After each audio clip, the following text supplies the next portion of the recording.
다니엘서는 우리 한마디로 이야기하면 세상 제국이 아무리 강성해지고 또 이게 일어난다 하더라도 결국에는 세상 나라는 다 무너진다. 그리고 하나님이 세우시는 영원한 나라, 하나님 나라가 결국에는 완성된다라는 이야기를 하고 있습니다. 네. 이것은 우리가 이 세상에서 우리가 이 땅에 있는 이 모든 일들도 마찬가지입니다. 네. 이 땅에 있는 모든 일들이 영원한 것이 아니고 다 썩고 없어지고 쇠하는 것들입니다. 그래서 우리는 정말 이 일시적인 것에 마음을 두지 말고 우리가 영원한 것을 사모하며 살아가는 것이 중요하다라는 것들을 살펴보았고, 그리고 그 다니엘 당대부터 시작해서 예수님 재림 때까지 하나님께서 어떻게 실제로 역사를 끌고 갈 것인가에 대한 이야기들을 우리가 살펴보았습니다. 결국 메시아가 오실 것이고 메시아가 구속을 성취하시고 또 완성하실 것에 대해서 말씀을 하고 있습니다. 정말 세상이 영원할 것처럼 사람들은 생각하며 살아가고 있지만, 그러나 이 세상은 결국에는 다 무너지고 정말 영원한 하나님 나라만이 영원히 설 것을 말씀하고 있습니다. 그리고 이미 그리스도를 통해서 종말이 시작되었고, 그러니까 우리가 마지막 때를 살고 있다는 사실들을 우리가 살펴볼 수 있었고, 이 마지막 때 종말의 때에 그리스도의 통치를 받으며 교회는 이미와 아직 사이를 살게 될 것에 대해서 우리가 말씀을 들었습니다. 자, 오늘 본문은 다니엘서 전체의 마지막 세 구절입니다. 하나님께서는 앞부분에서 수많은 환상과 계시를 주신 이후에 이 마지막 짧은 세 절로 이 다니엘서 전체, 이 구약의 묵시서 전체를 이 마무리하고 있는 것을 우리 볼 수가 있습니다.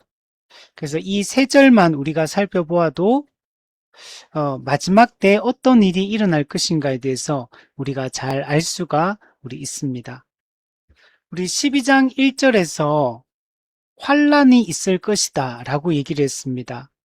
이 환란은 믿음으로 인하여 하나님의 백성들이 이 박해를 받게 될 것에 대한 이야기를 하고 있습니다.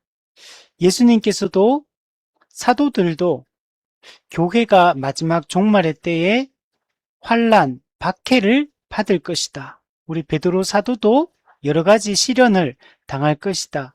또 예수님께서도 예수님의 이름 때문에 너희가 박해를 받을 것이다 라고 이렇게 말씀을 했습니다. 그리고 10절 말씀에도 보시면 많은 사람이 연단을 받을 것이다 이렇게 말씀을 하고 있습니다. 그래서 1절에 환란이 있을 것이다, 10절에 많은 사람이 연단을 받을 것이다 라고 말씀하고 있거든요. 이게 언제를 이야기하냐면 이 초림과 재림 사이, 이미와 아직 사이, 우리 교회 시대를 이야기를 하고 있습니다. 예수님의 십자가 사역을 성취하시고 오순절 성령 강림으로 말미암아 교회가 탄생하게 됩니다. 그래서 초대 예루살렘 교회가 탄생하게 되고, 그리고 예수님 재림할 때까지 이 땅에서 교회가 계속 확장되고 세워질 것에 대해서 말씀하고 있는데, 이 교회 시대에는 예수님의 이름 때문에, 믿음 때문에, 그리스도를 따르기 때문에 환란이 있을 것이고 연단을 받게 될 것을 말씀을 하고 있습니다. 근데 이 연단이 이 환란이 언제부터 시작되는지 이 11절 말씀을 보면 잘 나타나 있습니다.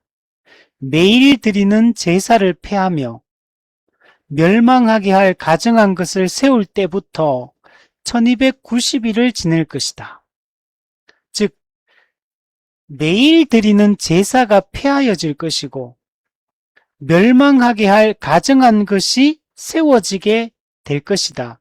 이때부터 환란이 시작되어서 1290일 동안 이 교회는 환란을 받게 될 것이다 라고 얘기를 하고 있습니다. 자, 여기서 두 가지 이야기를 하고 있죠. 매일 드리는 제사가 폐하여질 것이다. 두 번째는 멸망하게 할 가증한 것이 성전에 세워질 것이다. 이렇게 말씀을 하고 있습니다.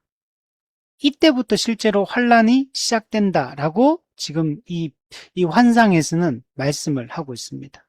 자, 이게 어떤 의미를 가지냐면 매일 드리는 제사가 폐하여진다. 이거는 여러분 구약시대 때는 이스라엘 백성들은 매일 아침 저녁으로 번제를 드려야 됩니다.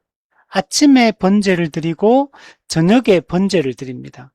그리고 이 번제의 불은 절대로 꺼지면 안 됩니다.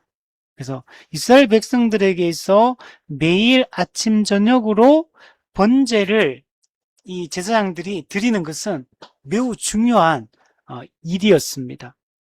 이 번제의 불이 계속 활활 타오르는 것은 뭘 의미하냐면 이스라엘 백성들이 하나님의 언약 백성임을 확인하는 것입니다. 하나님이 이 번제를 드리라고 말씀하셨고 이 불이 절대로 꺼지지 않게 하라고 말씀하셨어요. 이스라엘 백성들은 이 명령을 따름으로 자신들이 하나님과 언약을 맺은 언약 백성임을 재확인하게 여러분 됩니다. 그러니까 이 매일 드리는 제사를 계속 드리는 게 이스라엘 백성들은 하나님과의 언약 관계를 유지하는 방법인 거예요. 매우 중요한 거죠. 근데 지금 이 매일 드리는 제사가 폐하여질 거다라고 말씀하고 있는 거예요. 이거는 단순히 어떤 종교적인 어떤 의식 하나가 없어지는 거, 종교 행사 하나가 없어지는 것을 의미하는 게 아니라 하나님과의 언약 관계가 끊어지는 걸 얘기하는 거예요. 언약 공동체의 생명이 정지되는 것과 여러분 같은 겁니다. 그래서 이게 매일 드리는 제사를 매일 아침 저녁으로 드리는 게 이스라엘 백성들에게는 매우 중요한 의미를 가지고 있는 겁니다. 그런데 이 매일 드리는 제사가 폐하여질 것이다 라고 말씀하고 있으니까 이거는 매우 심각한 상황이 발생했다라는 걸 얘기하고 있고, 자, 두 번째, 멸망하게 할 가증한 것이 성전에 세워질 것이다. 여러분, 멸망하게 할 가증한 것, 이거는 구약시대 때 우상숭배와 여러분 관련된 것입니다. 그래서 황폐함을 가져오는 이 역겨운 우상숭배, 우상, 이것이 세워질 거라고 합니다. 하나님을 예배하는 성전에 근데 역겨운 우상이 세워지게 될 것이다. 이렇게 얘기를 하고 있는 거예요. 지금 이 표현 멸망하게 하는 가증한 것, 이 말이 다니엘서에서 3번 등장합니다. 9장 27절에도 나오고 11장 31절에도 나오고 12장 여기에 또 11절에서도 이 다니엘서만 해도 이 표현이 3번이나 여러분 등장을 하고 있습니다. 자, 황폐하게 하는 역겨운 우상이 하나님을 제사하는 성전에 세워진다. 자, 이게 여러분 이 예언이 실제로 역사 속에서 이루어졌습니다. 언제 이루어지냐면 BC 167년 우리 예전에 앞에서 봤던 셀류쿠스 왕조, 그 헬라 제국, 알렉산더 대왕이 죽고 4명의 신하에게 그 헬라 제국이 분할 통치가 된다 그러죠.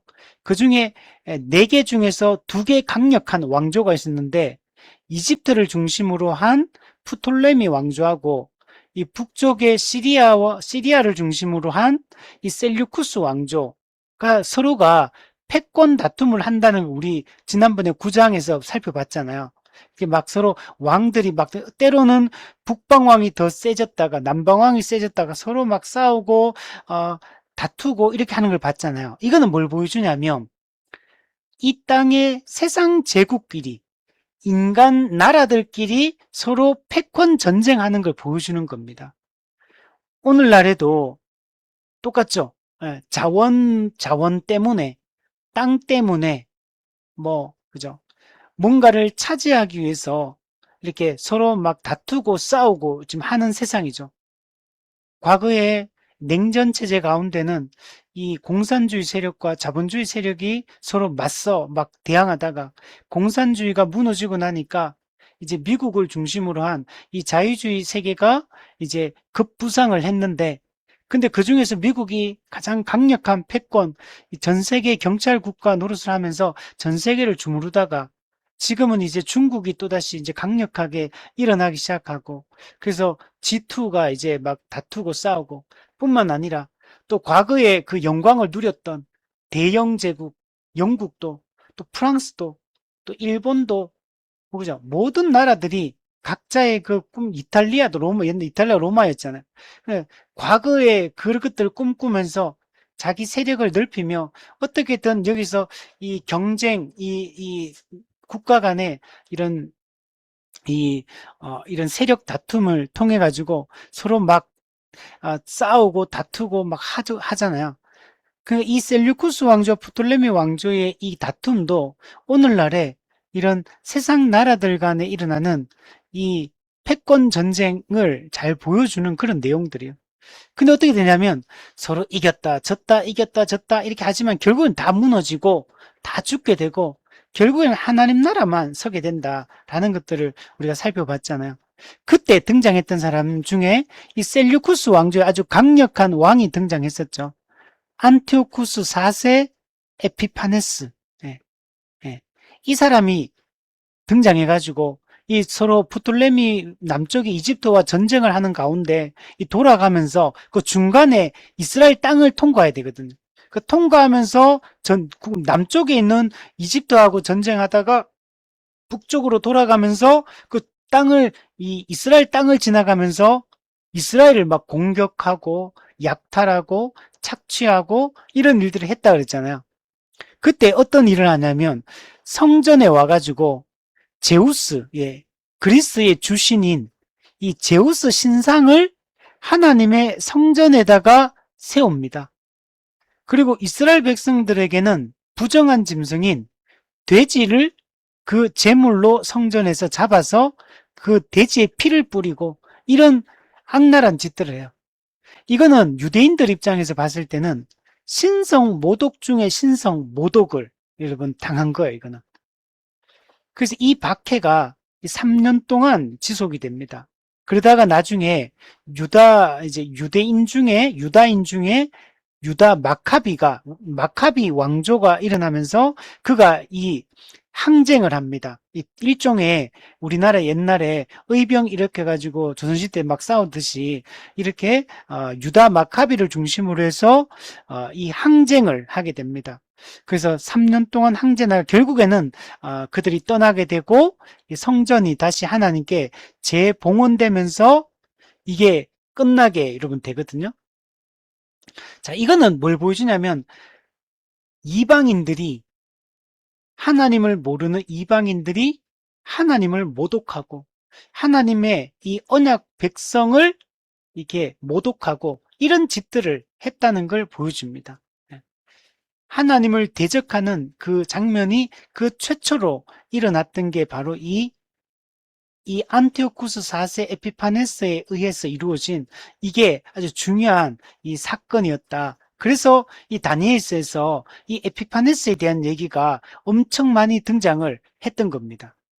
이 사람이 하나님을 대적하고 하나님의 언약 백성을 대적하는 대표적인 인물로 성경에 처음으로 이 등장을 했던 겁니다. 자, 그런데 이거는 당시에 안티오쿠스 4세 에피파네스가 떠났다고 해서 끝나는 게 아니에요.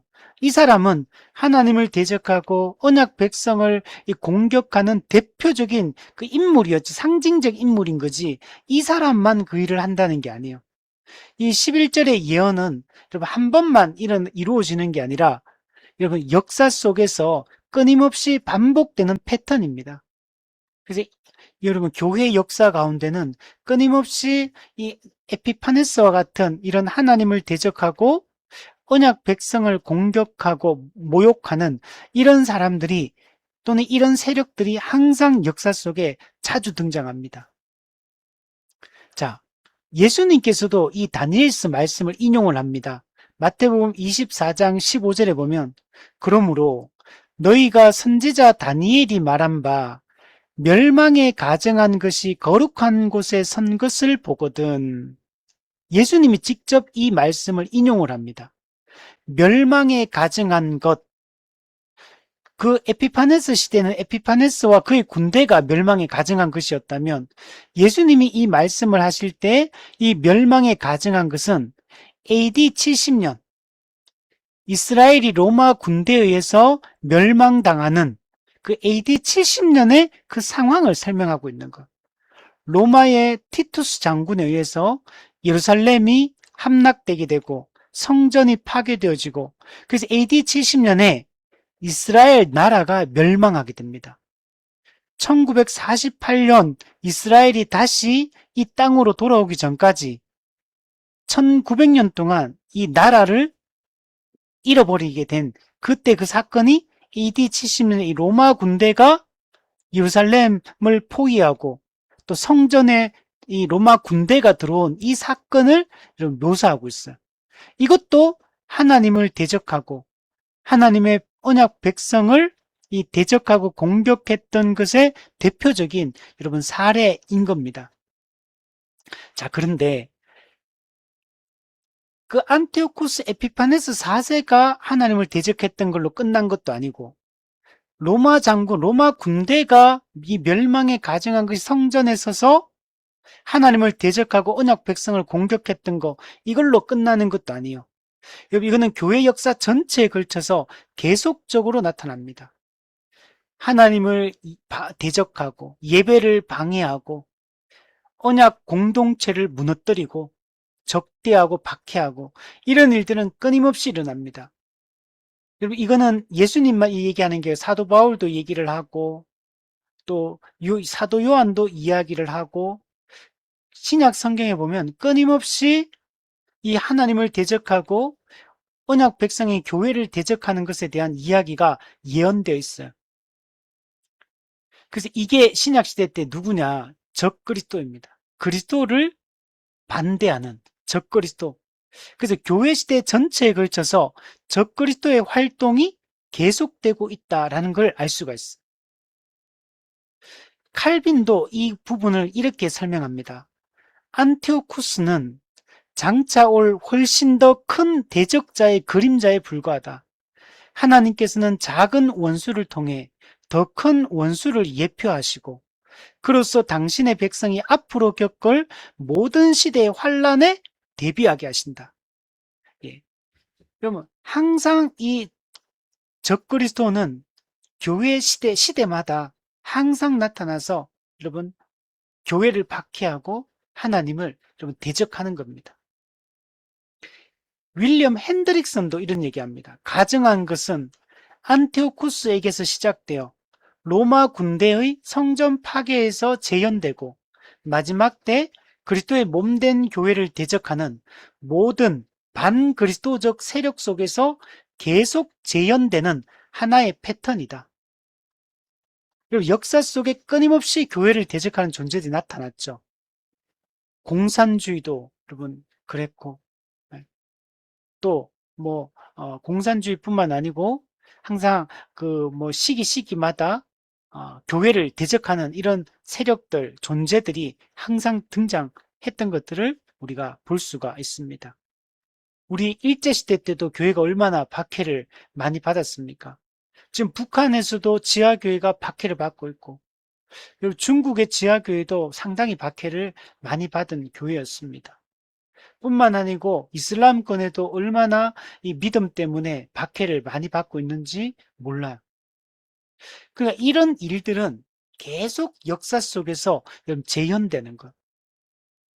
하나님을 믿기 때문에 말씀을 따르기 때문에 이런 박해를 받는 것은 정상적인 교회의 상황인 겁니다. 그래서 베드로도 여러 가지 시련을 당할 때 예, 그때 인내를 온전히 이루라 이렇게 말씀을 하고 있는 겁니다. 예수님께서도 예수님의 이름 때문에 박해를 받을 것이지만 너희는 기뻐하고 즐거워하라. 왜냐하면 하늘에서 너희 상이 큼이라. 이렇게 예수님께서 말씀하고 있는 것들을 볼 수 있습니다. 이 적그리스도의 활동, 이거는 요한계시록에서 잘 나타나 있고 그 계시록 13장에 나오는 바다에서 올라온 첫 번째 짐승, 사탄, 용이 주는 권세로 기적을 행하고 사람들을 미혹하고 그, 그 머리 중에서 하나가 죽었는데 하나가 다시 살아납니다. 소생이에요. 그래서 사람들이 기적이 일어났다 그러면서 이 적그리스도를 따르게 될 것이다. 라는 얘기들 하고 있죠. 사람들은 미혹받아서 그리스도를 따르는 게 아니라 적그리스도를 메시아로 인식하고 따르기 시작할 것이다. 그래서 결국에는 그들이 다 멸망을 사실은 당하게 되는데 어쨌든 간에 이런 적그리스도들이 활동하게 될 것을 얘기합니다. 대표적으로 사도 바울도 이 얘기를 해요. 데살로니가 후서 2장 3절 4절에 보면 누가 어떻게 하여도 너희가 미혹되지 말라. 먼저 배교하는 일이 있고 저 불법의 사람, 멸망의 아들이 나타나기 전에는 그날이 최후 심판이 이루어지지 않는다는 것. 자, 여기서 불법의 사람, 멸망의 아들, 이게 적그리스도를 상징해요. 그는 대적하는 자라. 하나님과 교회를 대적하는 자입니다. 그는 신이라고 불리는 모든 것과 숭배함을 받는 것에 대항하여 그 위에 자기를 높이고, 이 세상에는 신이라 불리는 수많은 우상들이 있죠. 근데 이 적그리스도는 이 땅의 수많은 우상들, 신들 중에서 자기를 가장 높은 곳에 위치시킨다는 것. 그리고 모든 세상의 신들을 자기 발 아래 둘 것이고 자기가 거기서 가장 최고의 자리에 이 적그리스도가 앉게 될 것이다 말합니다. 심지어 적그리스도는 하나님의 성전에 앉아 자기를 하나님이라고 내세우느니라. 하나님의 이 자리를 찬탈하려고 하는 이런 존재임을 알 수가 있어. 사도 요한도 요한일서 2장 18절에서 아이들아 지금은 마지막 때라. 종말이라는 거, 말세. 적그리스도가 오리라는 말을 너희가 들은 것과 같이 지금도 많은 적그리스도가 일어났으니 그러므로 우리가 마지막 때인 줄 아노라. 네, 초대 예수님의 십자가 죽음과 부활 이후부터 이미 마지막 때 종말이 시작된 거. 왜? 예수님의 십자가 죽음과 부활을 통해 구속 사건이 완성되었기 때문에 종말이 시작된 거고, 종말이 시작됐다는 얘기는 적그리스도가 본격적으로 활동하기 시작했다라는 얘기를 하는 겁니다.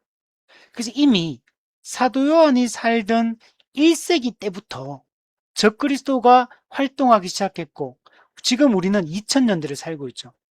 이 2000년 교회사 전체 기간 동안에 1세기부터 시작해서 지금까지 예수님 재림할 때까지 앞으로도 계속적으로 하나님을 대적하고 교회를 대적하는 존재들은 항상 나타나게 될 것이다 라고 말씀했어요. 근데 요한계시록 19장에 가면 이 적그리스도가 나중에 최종 운명이 어떻게 되냐면 불과 유황못에 던져지게 될 것이다 이렇게 말씀하고 있어요. 적그리스도는 두 번째 짐승인 거짓 선지자와 세트로 활동합니다. 적그리스도는 정치적 활동을 하고 거짓 선지자 두 번째 짐승은 종교적 활동을 해요. 그래서 정치적, 종교적 권력을 장악하고 사람들을 미혹하고 박해하고 사람들로 하여금 하나님을 믿지 못하도록 믿음을 떠나도록 끊임없이 공격할 것이고 기적을 베풀어서 사람들을 미혹해서 사람들을 그 마음을 사로잡을 것에 대해서 말씀을 하고 있는 겁니다. 자, 그런데 오늘 본문 11절에 보면 재밌는 게 있어요. 이 교회 시대 동안에 하나님의 백성들이 여러분 환난을 당하는데 이 환난은 기한이 정해져 있어요. 언제까지냐면 1290일을 지낼 것이다. 여러분, 하나님의 백성이 당하는 환난은 한계가 있는 겁니다. 1290일 동안 환난을 당하게 될 것이다. 1290일이 지나면 환난이 끝날 것에 대해서 얘기하는 거예요. 여러분, 믿음으로 인한 환난은 잠시 동안이에요.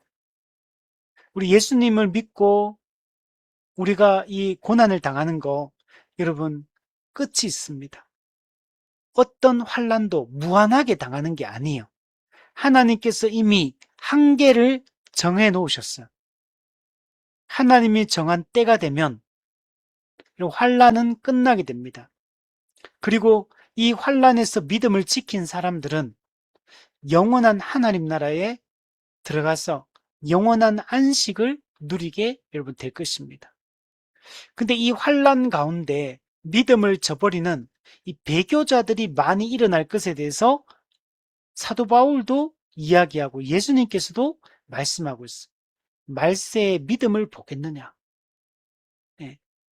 많은 사람들이 믿음을 떠나게 될 것을 얘기해요. 사도 바울도 먼저 배교하는 일이 먼저 있을 거다. 교회를 다니던 사람 중에 믿음을 배반하고 떠나는, 세상을 사랑하여 또 박해를 회피해서 믿음으로 인한 고난을 회피해서 떠나는 수많은 사람들이 등장하게 될 것이다. 철로역정에도 보면 그런 수많은 사람들, 형식주의자, 위선자, 아첨쟁이, 무지, 배신자, 변덕쟁이, 세상지혜자, 율법주의자, 수많은 사람들이 믿음을 배반하게 될 것을 말씀하고 있습니다. 그래서 사도들도, 특히 요한계시록의 사도 요한이 이런 얘기를 많이 하는데, 예수님께서도 많이 하셨는데, 끝까지 견디는 자는 구원을 받으리라. 너희가 인내를 온전히 이루라. 이런 환난과 핍박 가운데서도 믿음을 끝까지 지킬 것을 명령하고 있는 걸 볼 수 있어요.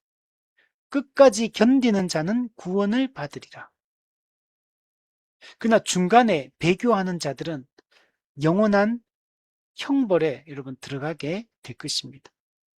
요한계시록 2장 10절에도 보면 이런 말씀이 있어요.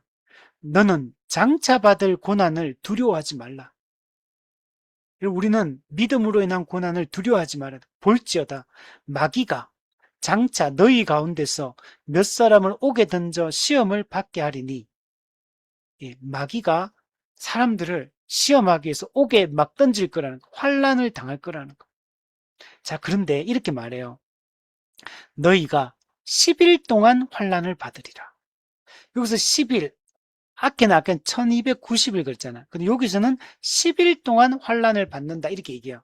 이 10일 동안 받는다는 얘기는 문자적으로 10일 동안 받는다 그 얘기를 하는 게 아니라 기한이 정해져 있다. 그리고 짧다. 박해와 환난은 짧다 이 얘기를 하는 거예요. 그리고 기한이 정해져 있으니까 끝까지 견디라는 거예요. 이 견디라는 말을 여기서는 뭐라고 얘기하냐면 네가 죽도록 충성하라. 그리하면 내가 생명의 관을, 면류관을 내게 주리라. 죽도록 충성해라. 끝까지 배교하지 말고 믿음을 지키며 끝까지 충성할 것을 말씀하고 있어요. 충성이라는 말은 성경에서 갈렙에게도 사용하고 모세에게도 사용하고 충성이란 말이 성경에 많이 등장하거든요. 이 충성한다는 말은 어떤 의미냐면 성실과 관련된 성실. 성실하게 끝까지 인내하며 가는 걸 충성한다. 이렇게 말씀을 하고 있어. 끝까지 믿음을 지켜야 돼. 인내하고 환난 중에도 여러분 견뎌내야 되는 거. 자, 그러면 여기서 11절에는 기한이 1290일 동안 환난을 받는다 그러고 있거든요. 그러면 1290일은 도대체 무슨 말이냐? 우리 지난번에 제가 얘기했었죠. 초림과 이 재림 사이를, 이미와 아직 사이가 우리 한때, 두때, 반때 70일의 중에 마지막 1회의 마지막 끝 후반기 2분의 1 한때, 두때, 반때 3년 반 반이래. 그리고 그걸 1260일이라고 해요. 1260일. 42달. 이렇게 요한계시 얘기했거든요. 근데 여기서는 갑자기 1290일이라고 이렇게 얘기해. 이 1290일은 도대체 무슨 말이냐? 이게 어떤 의미를 가지느냐? 여기에 대해서 매튜 풀이 이렇게 얘기합니다. 성령께서 정확한 날짜를 계시하신 것은 우리로 하여금 달력을 놓고 앉아 계산하게 하려 하심이 아니라 하나님께서 원수의 광포함에도 반드시 한계를 정해 놓으셨다는 사실을 확신시키기 위함이다. 무슨 말이냐면 1290일이라는 날짜를 딱 정해놨는데 그 날짜 자체가 무슨 숫자의 의미가 있는 거냐면 그 숫자 자체의 의미가 있는 건 아니라는 거. 기한이 있다. 때가 있고 끝이 있다. 라는 걸 확실하게 보여주기 위해서 그래서 1290일이라는 정확한 날짜, 숫자를 이렇게 넣었다. 이렇게 얘기하는 거예요. 여기에 대해서 청교도 토마스 왓슨도 이렇게 얘기합니다. 하나님의 백성을 향한 환란의 풀무불은 정확히 정해진 시간 동안만 타오른다. 기한 동안에만 타오른다는 거. 원수는 자기 뜻대로 불을 지피는 것 같으나, 자, 이 말은 원수 마귀는 기한도 없이 끝도 없이 하나님의 백성들 막 공격하고 괴롭히고 박해하고 이런 것처럼 보이지만 실상은 그 불의 시작과 끝을 정하시는 이는 오직 하나님 한 분이시다. 하나님이 허락하셨기 때문에 박해를 하고 하나님이 정한 기한이 딱 되면 더 이상 마귀가 박해를 못한다는 거예요. 적그리스도가 박해를 못한다. 하나님의 정한 기한 안에서 하나님이 허락하는 범위 안에서만 박해가 이루어지는 거고 요한계시록에 보면 베드로 전서에도 보면 이 기간 동안에 하나님은 자기 백성을 보호하실 것이다. 영적으로 안전하게 보호하실 것이고 하나님께서 함께 하실 것이다. 라고 이렇게 말씀을 하고 있는 겁니다. 자, 그러면 12절에는 보면 환란을 견디면 무엇이 있느냐? 자, 기다려서 1335일까지 이르는 그 사람은 복이 있을 것이다. 자, 이 환란의 때를 기다린다. 참고 견디는 걸 얘기하죠. 그래서 1335일까지 이르는 그 사람은 복이 있을 것이다. 이렇게 얘기를 하고 있어요. 자, 환란을 견디면 뭐가 뒤따르느냐? 하나님이 주시는 복이 있다는 거예요. 복이. 우리 심령이 가난한 자는 복이 있나니. 그죠? 복. 우리 시편 1편에도 복 있는 사람은 이제 복 있는 사람은 악인의 꾀를 따르지 아니하고 복 있다. 성경에 보면 이 복이라는 말을 진짜 많이 써요. 우리는 기복주의, 번영신학 이런 거 싫어하잖아요. 근데 성경에는 복이라는 단어가 엄청 많아. 우리 레위기나 신명기 보면 복과 저주, 율법을 지키는 자는 복을 받고 율법을 지키지 않는 자는 저주를 받을 것이다. 복과 저주에 대한 약속을 하거든요. 이 성경에는 복이라는 단어가 진짜 많아요. 물론 이 의미는 우리 기복주의, 번영신학에서 이야기하는 이런 세상적, 물질적, 육적 복을 이야기하는 건 아니에요. 영적인 복을 얘기합니다. 근데 어쨌든 간에 여러분 끝까지 환난 중에도 믿음을 지키고 끝까지 이르는 자는 복을 받게 될 겁니다. 복이 있을 것이다. 즉 하나님의 그 신자의 충성과 인내에 대해서 하나님이 인정해 주실 것이다. 하나님이 승인해 줄 것이다. 하나님과의 바른 관계 속에서 오는 충만한 교제의 기쁨을 누리게 될 것이다. 이렇게 말씀을 하고 있는 거예요. 그럼 우리는 중요한 게 여기서 기다려서가 중요해. 기다려서.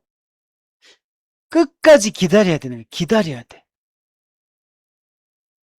많은 사람이 믿음으로 인해서 박해를 받고 환난을 당하고 손해를 당하면 못 견뎌요. 기다리지를 못해요. 중간에 배교하고 떠나요. 여러분, 그러면 구원을 받지 못하는. 끝까지 기다려야 돼요. 이사야 30장 18절 여호와를 기다리는 자는 다 복이 있도다. 여호와를 기다리는 자가 복이 있어. 예수님께서도 마가복음 13장 너희가 내 이름 때문에 모든 이들에게 미움을 받겠으나 끝까지 견디는 자는 구원을 받을 것이라. 끝까지 견디는 거죠. 끝까지. 히브리서 3장 14절 우리가 시작할 때 확신한 것을 끝까지 견고히 잡고 있으면, 즉 우리가 시작할 때 확신한 게 뭐냐, 복음을 얘기하는 거. 우리가 복음을 끝까지 견고히 붙잡고 있으면 그리스도와 함께 참여한 자가 되리라. 즉 그리스도와 함께 완성된 하나님 나라의 복에 참여하게 될 것이다. 완성된 하나님 나라에서 그리스도와 영원히 함께 살게 될 것이다. 누가? 복음을 끝까지 견고하게 잡고 있는 자가. 여러분, 기다림의 비유는 신랑 대신 예수님을 맞이하기 위해서 열 처녀가 기다리잖아요. 기름을 준비하고 등을 준비하고 기다립니다. 여러분, 우리는 신랑 대신 예수님을 기다리는 자예요. 제가 오늘 이제 아가스를 이제 좀 쭉 살펴봤는데, 아가스를 보면 솔로몬과 술람미 여인 간의 이 사랑 이야기를 하고 있습니다. 여기는 등장인물이 술람미 여인, 솔로몬 왕, 또 술람미 여인의 친구들인 예루살렘 딸들, 그리고 술람미 여인의 오라비들, 몇 명 안 나와요. 그래서 이 한 절 한 절이 이렇게 계속적으로 대화, 그 말하는 주체가 바뀌면서 이야기가 전개가 좀 되거든요. 계속 술람미 여인은 신랑인 솔로몬 왕을 계속 찾아요. 찾고 이거는 교회와 그리스도와의 관계를 얘기하고 있는, 왕이신 그리스도, 신부인 교회, 이 관계를 얘기를 하고 있어요. 그 교회와 그리스도 간의 이 사랑의 관계에 대한 이야기를 이 아가스가 하고 있거든요. 기다리고 끝까지 그 정절을 지키고 이렇게 하는 것들이 여러분 중요합니다. 호세아서 같은 경우는 고멜이 그 신부로서의 정절을 지키지 않는 걸 볼 수 있죠. 근데 우리는 끝까지 신랑을 기다리고 그 그리스도가 다시 오셔서 하나님 나라를 완성하실 것을 기다리는 게 중요한 거예요. 여러분, 이 기다리는 거는 그냥 단순히 그냥 시간이 흐르기를 기다리는 걸 얘기하는 게 아니에요. 하나님의 약속에 대한 믿음, 하나님에 대한 신뢰, 성품에 대한 신뢰, 그리고 하나님의 신실하게 약속을 성취할 것을 믿고 기다리는 걸 말하고 있는 거예요. 우리는 하나님의 약속이 무엇인지 알고 끝까지 그분을 신뢰하고 우리가 그분을 기다리는 거, 이게 우리한테는 중요한 것입니다. 자, 그런데 아까 전에 환란의 그 기한이 정해져 있는데 1290일이라고 그랬거든요. 근데 여기는 갑자기 1335일이 됐어. 45일이 늘어나요. 환란의 기간이, 즉 예수님 재림할 때까지의 기간이 1290일 캤다가 왜 갑자기 1335일이 되느냐, 45일이 왜 늘어났냐.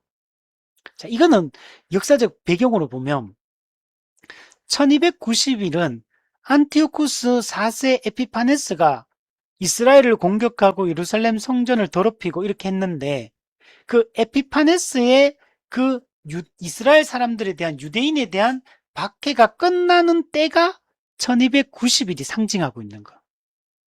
자, 그런데 에피파네스의 박해가 끝났다고 해서, 그가 자기 나라로 되돌아갔다고 해서 순식간에 원상복구되지는 않아요.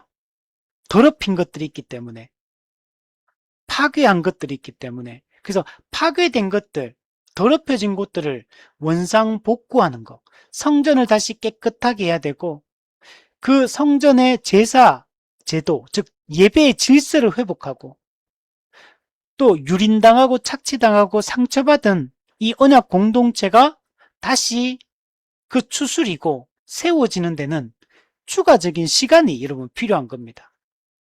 그래서 여기서 1335일 최종적 회복까지 조금 더 시간이 필요하다라는 것들을 보여주고, 그래서 1290일 때 적이 물러갔어요.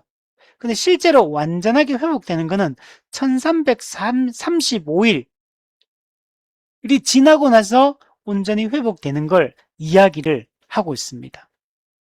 자, 메투엘리가 여기에 대해서 이렇게 얘기해요. 재앙이 끝났다고 해서 회복이 즉시 완성되는 것은 아니다. 하나님의 백성은 원수가 물러간 이후에도 여전히 인내로서 완전한 평화가 임하기를 기다려야 한다. 그 기다림의 시간을 견디는 자에게 복이 약속된다. 여기 중요한 게 1290일이 지날 때 적이 물러갑니다. 그리고 완전히 회복까지는 45일, 1335일까지 끝까지 견뎌야 돼. 기다려야 돼. 견디고. 그래서 이 기다림의 시간을 견디는 자가 완성된 그 모든 복을 누리게 된다. 이걸 1290일까지만 기다리다가 끝내버리면 안 된다는 거야. 완전히 완성이 될 때까지, 완전한 회복이 이루어질 때까지 끝까지 기다리는 게 중요해. 그 사람은 그 완전히 회복된 그것을 완전하게 누리게 될 거야. 자, 그래서 여기서 45일의 이 간격, 1290일과 1335일의 이 시간의 간격, 이건 우리에게, 신약시대인 우리에게 중요한 진리를 보여줍니다. 이건 뭘 보여주냐면, 예수님이 십자가에 죽으시고 부활하심으로 대적에 대한 승리, 사탄을 결박하고 무력화시켰어요. 그래서 이 예수님이 사탄을 이미 이기셨습니다. 그러나 끝난 게 아니에요. 이건 확정된 사실이고 이미 승리는 결정적으로 확정이 됐어요. 그러나 아직 하나님 나라가 완성된 건 아니에요. 이미 싸움에서 승리하고 영적 전투에서 예수님이 승리했지만, 그러나 싸움이 끝난 건 아니에요. 언제까지? 재림 때까지. 즉 교회는 예수님의 초림 사건을 통해 사탄에 대한 승리가 이루어졌고 이미 이긴 전쟁이지만 최종적인 완성까지는 아직 재림 때까지 기한이 남아있는 거예요. 이미와 아직 사이가 남아있는 거예요. 그럼 오늘날 교회는 어떻게 살아야 됩니까? 이 이미와 아직 사이, 이 교회 시대 동안에 믿음을 잘 지키는 게 중요하고 끝까지 복음을 붙들고 이 영적 전쟁을 수행하며 하나님 나라가 완성될 때까지 복음의 사명을 감당하며 여러분 살아가는 게 중요한 겁니다. 그래서 여기서 1290일까지라 했는데 1335일, 45일이 추가되는 걸 통해서 끝까지 견디는 게 중요하다. 예수님 재림할 때까지 믿음을 지키는 것이 중요하다라는 얘기를 하고 있는 겁니다. 여러분, 우리 신자의 삶은 이미 죽으시고 부활하신 그리스도와 연합되어 있어요. 우리는 이미 영적 부활 거듭났습니다. 그러나 아직 죄로부터 완전히 벗어나거나 완성된 하나님 나라에 들어간 게 아니에요. 우리는 예수님의 재림과 몸의 부활을 통해서 최종적 완성에 들어가게 되는 거예요. 우리는 이런 이중적 실존, 이미와 아직의 이 사이를 살고 있다는 걸 이 1290일과 1335일의 이 긴장, 종말론적 긴장을 통해서 미리 예표론적으로 우리에게 구약시대 그 당시의 다니엘서를 통해서 보여주고 여러분 있는 겁니다. 이건 존 오웬도 이렇게 얘기했어요. 환란이 끝난 것처럼 보이는 순간에도 여전히 인내가 요구될 때, 환란이 끝난 줄 알잖아요. 근데 인내가 요구될 때 그 인내를 감당하게 하는 힘은 우리 자신의 의지가 아니라 우리 안에 내주하시는 성령의 견인케 하시는 은혜다. 자, 우리가 끝까지 기다리고 인내하는 것은 내 힘으로 하는 게 아니라는 거예요. 성령의 도우심을 통해서, 성령의 베풀어 주시는 은혜를 통해서 우리는 끝까지 기다리게 될 것이고 1335일까지 이르게 되어서 완성된 하나님 나라에 들어가게 될 것을 말씀하고 있어요. 자, 마지막으로 우리 13절만 짧게 한번 볼게요. 그럼 신자는 최종적으로 어떻게 되느냐? 영원한 신자의 운명은 무엇이냐? 13절, 너는 가서 마지막을 기다리라. 이는 내가 평안히 쉬다가 끝날에는 내 몫을 누릴 것이다. 이게 여러분, 믿는 자의 최종적인 모습이에요. 자, 이게 뭐냐면, 우선은 보세요. 너는 가서라고 말해요. 가라고 명령을 내리고 있어. 이거는 너는 가서 마지막을 기다리라 그러잖아. 너는 가서, 가는 것은 뭐냐면, 우리가 이제 우리 일상의 자리, 우리 삶의 자리로 돌아가서 예수님 오실 때까지 신실하게 사명을 잘 감당하며 교회를 중심으로 이 교회적 삶을 살아가라고 명령하고 있는 거. 이미와 아직 사이에서 우리가 신자로서 성도다운 일상의 삶을 살아갈 것을 말씀하고 있어. 하나님의 약속을 굳게 믿고 주님의 재림을 고대하면서 사명을 감당하며 믿음으로 끝까지 인내하며 주님의 재림을 고대하고 기다리라고 말씀을 하고 있는 것. 이게 신자가 살아가야 될 삶의 모습입니다. 우리는 언제 죽을지 몰라요. 육체의 생명이 끝날 때까지. 아니, 그보다 더 궁극적으로는 예수님이 재림할 것을 고대하면서 어떻게 살아가야 되느냐? 삶의 자리, 일상의 자리로 돌아가야 돼. 우리가 있는 가정, 직장, 이 사회, 교회, 일상의 자리로 가서 거기서 하나님의 언약 백성답게 사명을 감당하며 주님의 다시 오심을 고대하며 복음을 전파하며 거룩하게 살아가라고 명령하고 여러분 있는 겁니다.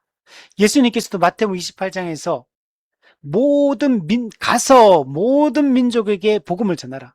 가서 가야 돼. 우리는 삶의 자리로 들어가서 이 복음을 위하여 복음 전도를 위해서 우리는 살아가야 됩니다.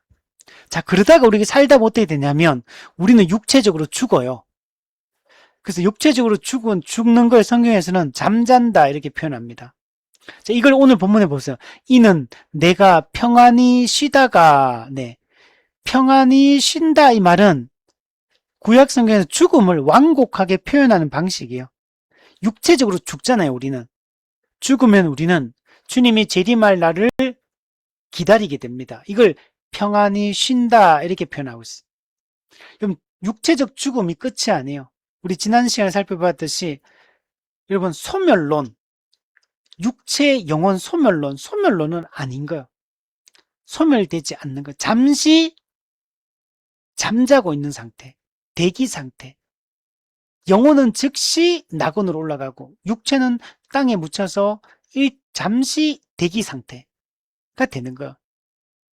그래서 죽음이 여러분 끝이 아닌 거예요. 우리는 몸의 부활의 아침을 맞이하게 될 겁니다. 예수님 재림하실 것이고 불신자의 몸의 부활이 일어날 것이고 그리고 최후 심판을 받고 신자는 영원한 생명에 들어가요. 우리 다니엘서 12장 2절에 보시면 땅의 티끌 가운데 자는 자 중에 죽은 사람을 얘기해요. 죽은 사람들.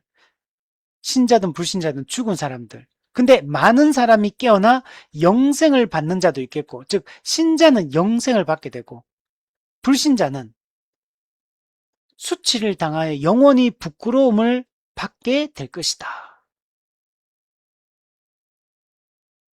여러분, 이 일이 일어날 것에 대해서 얘기합니다. 우리는 이 땅에서 믿음으로 잘 살다가 결국은 죽어요. 죽으면 영혼은 즉시 그리스도와 함께 낙원에 이 파라다이스에 들어가게 되고 우리의 육체는 땅에 묻혀서 예수님 재림의 때를 영광의 때를 고대하며 기다리게 됩니다. 예수님 재림하시면 몸이 부활해서 영혼과 결합해서 그리스도 심판대 앞에서 최후 심판을 받고 무죄 선언이 내려지고 영원한 천국에 들어가서 신구약의 모든 하나님의 백성들과 삼위 하나님과 타락하지 않은 선한 천사들과 함께 영원히 여러분 살게 되는 것입니다. 우리는 죽은 자들이 티끌 가운데 이렇게 평안히 자고 쉬다가 마지막 날에 깨어나게 되는 것. 죽음이 끝이 아니에요. 그리고 마지막 최종적으로 어떻게 되냐? 우리는 부활하면 어떻게 되냐? 내 몫을 받을 것이다. 다른 번역은 상을 받을 것이다. 또는 보상을 받을 것이다. 기업을 누리게 될 것이다. 자, 우리가 보상, 우리의 궁극적 상이 뭡니까? 영원한 하나님 나라에 들어가는 거. 이 하나님 나라에 들어가는 거는 그 나라의 왕이신 하나님의 영광에 동참하는 걸 얘기하는 거. 하나님의 영광에 동참한, 이건 가장 복된 상태가 하나님의 영광을 맛보고 누리는 거예요. 헤르만 바빙크가 여기에 대해서 이렇게 얘기합니다. 성도의 기업은 이 땅의 어떤 부분적 몫이 아니라 그리스도 자신과 그리스도 안에서 회복될 만물 전체다. 그러니까 만물 자체가 새하늘과 새 땅으로 변하고 만물 전체가 우주적 회복이 일어납니다. 자, 그리고 다니엘에게 약속된 것은 종말의 완성 때에 그리스도와 함께 다스리며 누리게 될 영광이다. 자, 천국 가면 어떻게 되느냐? 우리는 왕이신 그리스도와 함께 다스리게 됩니다. 우리 오해하는 거 있는 게 천국 가면 우리는 그냥 다스림을 받기만 한다고 생각하는데 아니에요. 그리스도와 함께 다스리는 거. 대리 통치자로서의 그 영광, 하나님의 그 영광에 동참하게 되는 겁니다, 여러분. 이게 우리가 누리게 될 영광이에요. 여러분, 육체의 죽음이 끝이 아니에요. 무덤은 잠시 침대일 뿐이에요. 잠시 잠자다가 쉬는 그냥 침대 같은 거. 부활의 아침이 밝아올 것이고 우리는 하나님의 영광에 들어가게 될 겁니다. 마지막으로 철로역정에도 보면 이 내용들에 대해서 비슷한 얘기를 해요. 순례자의 수고는 강 2편에서 끝나지 않는다. 강을 건넌 자에게, 이 죽음의 강을 건넌 자에게는 그가 평생 바라보던 성문이 활짝 열려 있으니 그의 모든 수고와 눈물이 그 문 안에서 완전히 갚아진다. 보상을 받는다. 상을 얻게 된 걸 우리가 갚음을 받는다. 이렇게 얘기를 하고 있는 겁니다. 이게 완성된 하나님 나라 모습이에요. 자, 정리하면 우리가 이 다니엘서 말씀을 통해서 우리 보죠.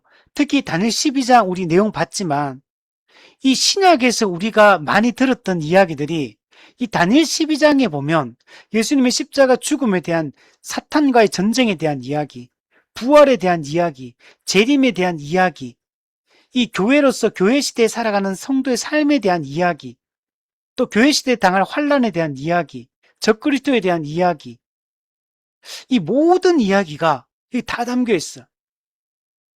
이 다니엘 12장이 얼마나 놀라운 이야기를 하고 있고 하나님의 이 구속 계획의 최종적인 완성이 어떻게 마무리될 것인지를 아주 영광스럽게 여기서 그림을 그리고 있는 겁니다.